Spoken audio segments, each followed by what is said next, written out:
If you really want to understand modern Cambodia, you have to look at its scars. And there are two, specifically, two defining periods of trauma that have shaped everything, but are so different from each other. And that brings us to this fundamental question, really the core of what we're talking about today. What makes a wound the deepest? Is it the slow, grinding pain that goes on for generations? Or is it the sheer explosive intensity of a sudden catastrophe? So, let's start with the first scar. This was a wound inflicted over almost a century. It's the story of an empire's long shadow, a slow 90-year erosion of a kingdom's very soul. I mean, just think about that time frame for a second. 90 years. It's hard to even wrap your head around. And what's wild is that it all began in 1863, not with a conquest, but with Cambodia asking for protection from its neighbors. But by 1887, it was swallowed whole into French Indochina.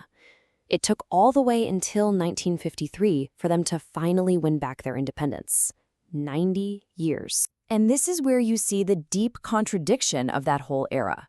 The promise, the deal on the table, was protection. It was about preserving the kingdom. But the reality?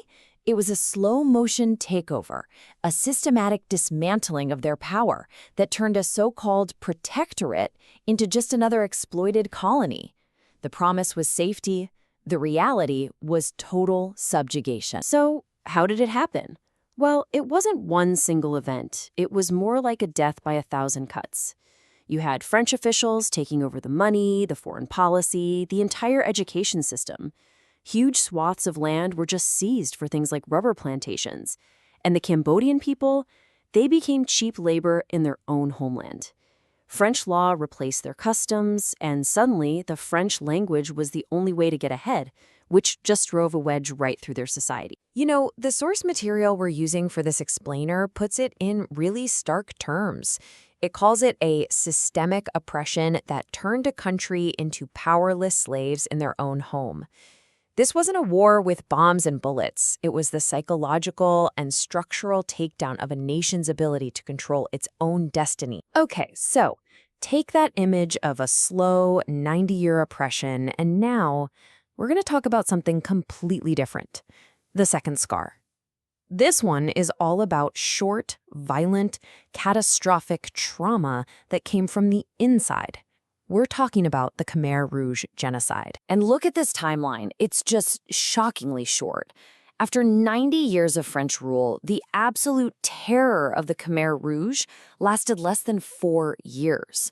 They took power in 1975, and their insane Year Zero experiment started immediately. By the time it was over in 1979, Cambodia was completely and utterly destroyed. 2 million people in just under 4 years. It's a number that's almost impossible to process. An estimated 2 million men, women, and children dead from execution, from starvation, from torture. That was nearly a quarter of the country's entire population wiped out in the blink of an eye. The intensity is just staggering. And you have to understand, this wasn't just chaos. This was a plan. A cold, calculated, and terrifying plan to purify Cambodia by hitting the reset button to Year Zero. Step 1, empty the cities. Force everybody into labor camps. Step 2, abolish society itself. Shut down schools, hospitals, banks, literally destroy money. Step 3, eliminate anyone who could possibly be a threat. And Step 4, force the entire population into slave labor, working them to death on starvation-level rations. The tools they used were instruments of pure horror. Places like Tuol Sleng, it used to be a high school, were turned into torture centers. The whole country was littered with the killing fields, just mass graves filled with hundreds of thousands of victims. And knowledge itself was a death sentence.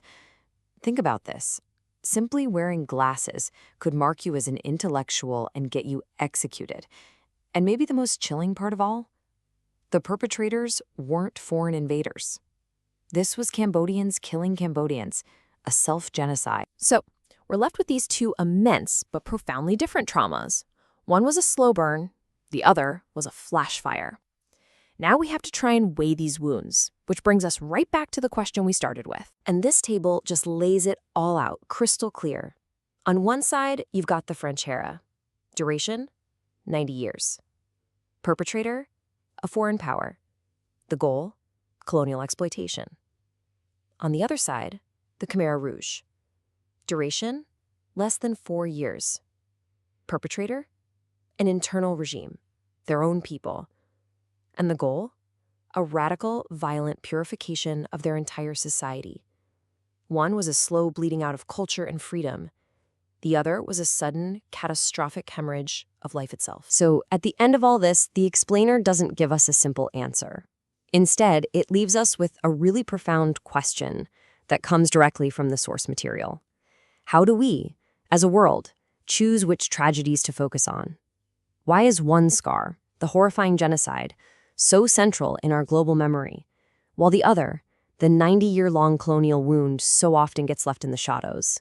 It's a question not just about Cambodia, but about how all of us build our understanding of history and what we choose to remember.